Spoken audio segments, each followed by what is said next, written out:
Para ulama menjelaskan terkait buang hajat ini, yang larangan menghadap ke arah kiblat atau membelakangi kiblat. Ini para ulama berbeda pendapat.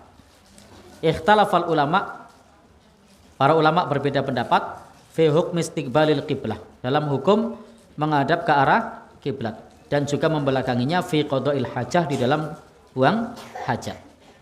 Pendapat yang pertama, fadzahaba ila tahrimi mutlaqan. Pendapat yang pertama hukumnya haram mutlak. Jadi pendapat yang pertama, ketika kita buang hajat menghadap ke arah kiblat atau membelakanginya, di sini hukumnya haram secara mutlak. Ini adalah pendapatnya Abu Ayyub, pendapatnya Imam Mujahid, pendapatnya Imam An-Nakhai, dan juga pendapatnya Imam Ats-Tsauri. Termasuk di sini adalah pendapat Imam Ibnu Hazm. Dan ini juga dipilih oleh Syekhul Islam Ibnu Taimiyah dan juga Imam Ibnul Qayyim Al-Jauziyah. Jadi pendapat yang pertama apa tadi? Menghadap ke arah kiblat hukumnya haram mutlak. Membelakanginya sama. Ini adalah pandangan Imam Ibnu Hazm, Syekhul Islam Ibnu Taimiyah, demikian pula Imam Ibnul Qayyim Al-Jauziyah. Hadisnya seperti yang kita baca tadi, bahwasanya dari Abu Ayyub Al-Ansari, Rasul sallallahu alaihi wasallam bersabda, sabdanya adalah jangan menghadap ke arah kiblat, jangan membelakangi, jangan menghadap ke arah kiblat pada saat pipis, demikian pula jangan membelakangi, tetapi menghadaplah ke timur atau ke barat. Maknanya kalau di sini ke selatan atau ke utara. Pendapat yang kedua, wa dhahaba ila jawazihi mutlaqan. Pendapat yang kedua boleh secara mutlak. Pendapat yang pertama tadi haram mutlak. Pendapat yang kedua boleh secara mutlak.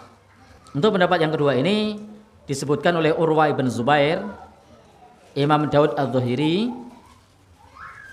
Kenapa Imam Daud Adz-Dzahiri dan Urwa ibn Zubair berpendapat boleh?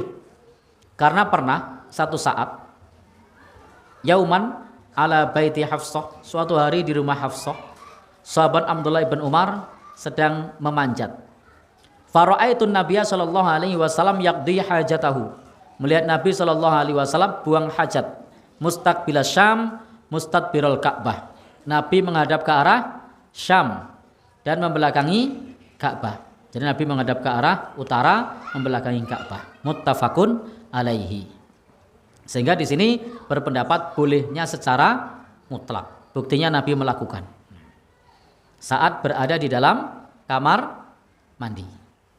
Yang ketiga, pendapat ketiga. Insyaallah pendapat ketiga ini adalah pendapat yang kuat.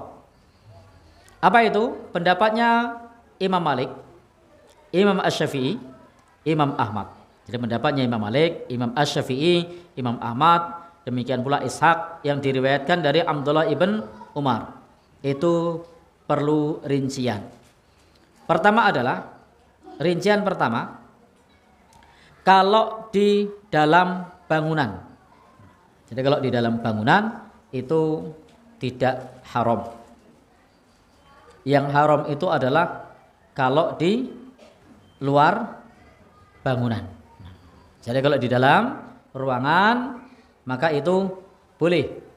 Tetapi kalau di luar itu haram. Sehingga ketika di dalam itu hukumnya cenderung kepada makruh, bukan larangan mutlak. Sehingga kesimpulannya kalau di dalam bangunan itu boleh. Tetapi kalau di luar itu haram.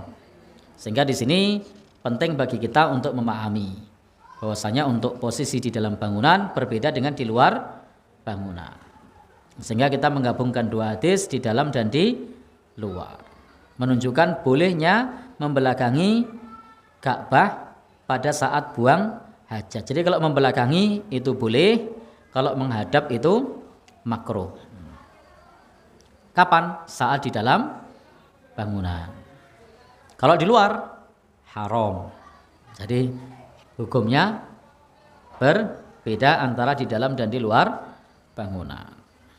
Baik, Bapak Ibu yang berbahagia yang dirahmati Allah Subhanahu wa taala, intinya di sini ada kebolehan membelakangi Ka'bah jika ada di dalam bangunan.